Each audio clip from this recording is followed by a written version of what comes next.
Alors ce petit texte, je l'ai écrit il y a presque 20 ans. Vous voyez, c'est toujours encore, c'est encore à l'ordre du jour. Et je l'ai ressorti le 14 juillet 2013, le jour où j'ai défendu la pêche dans le port. Je me suis crucifié ici, vous pouvez regarder sur YouTube d'ailleurs. Gérard crucifié pour la liberté de pêcher. Alors la petite historiette de 7. Nos racines, nos amours. Petit, lève-toi, c'est l'heure. Le brise-lames nous attend. Je t'ai porté une fougasse de coquille, tu vas te l'untier. Alors coquille, c'était le vieux boulanger qui avait au quartier haut. Et il faisait des fougasses et des pains au chocolat, je me rappelle encore. Et nous voici partis, baling, main dans la main, jusqu'à la vieille catalane de Papy.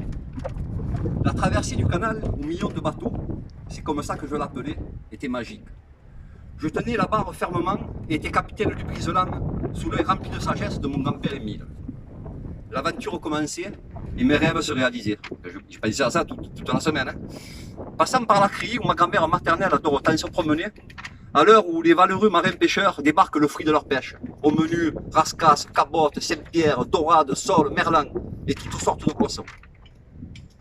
On filait droit vers le bout du môle, surnommé le Secris. Le Secris, c'est là où on pêchait, on ne peut plus aller déjà. Et maintenant, il lève les bateaux de plaisance. Je suis en train de rechercher où j'étais. Voilà. Mais ça. Ah ouais. Le Secris. Il avait comme voisin le bout du mur qui servait autrefois à amarrer les bateaux, appelé lui l'estron. Papy, tu vas voir jeune, on va voir Yves, c'est son heure, c'est un lève-tôt comme nous.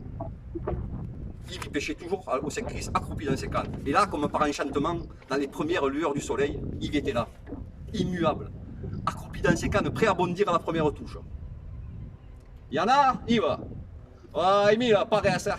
Pareil et tout, tu vas finir par vendre les cannes. Et ça fait 20 ans que tu dis ça, alors combien? Eh bien, un loup de 3 livres, une dorade de presque 6. Eh bien, à part ça, mon coquin, il n'y a pas resté tout. 5, 4, 3, 2, 1, 0, ça y est, acquis, on y est. 1, 2, 3, et hop, sur la main, salabre, canne à pêche et casse-croûte. La pêche va commencer.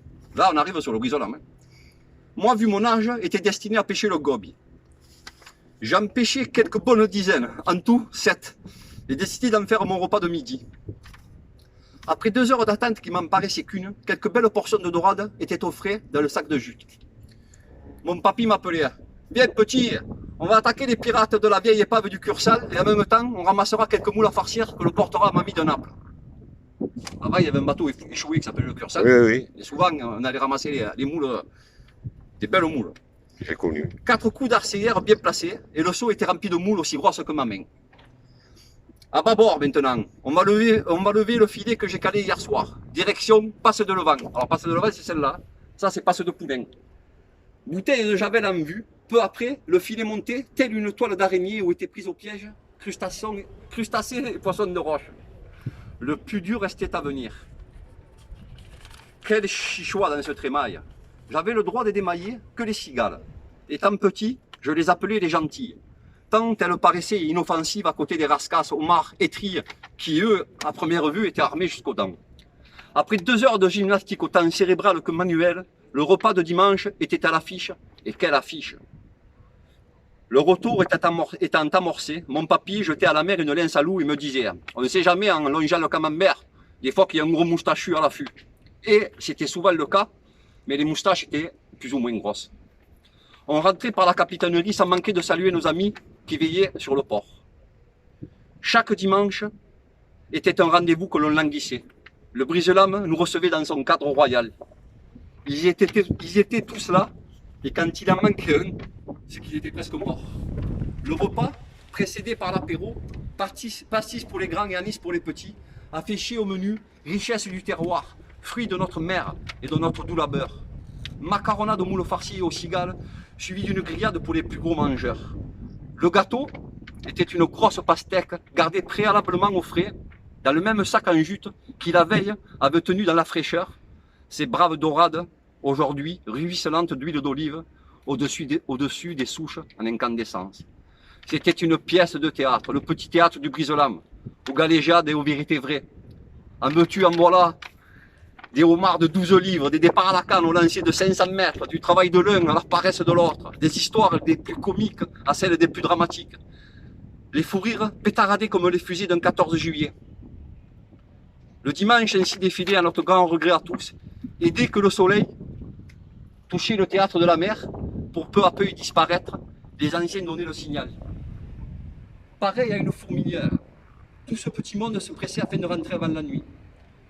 Et oui, c'était comme ça tous les dimanches jusqu'à aujourd'hui. Je dis cela car les amis de la capitainerie et nos élus ont bien changé. Et peut-être même que je ne les appellerai plus mes amis. Car ces nouveaux gens venus pour la plupart d'ailleurs, même sûrement désenracinés, nous interdisent petit à petit tout ce qui a fait notre qualité de vie, tant enviée et jalousée des citadins. Jusqu'où notre patience nous amènera, jusqu'où la bêtise humaine nous perdra. Papé, je te parle aujourd'hui, parce que déjà, il y a longtemps que je ne l'ai pas fait. Ça fait même longtemps que tu ne m'as pas pris par la main. Papé, reviens, reviens. C'est toi tu es, c'est toi tu dois rester, c'est toi tu resteras. Merci beaucoup. Merci.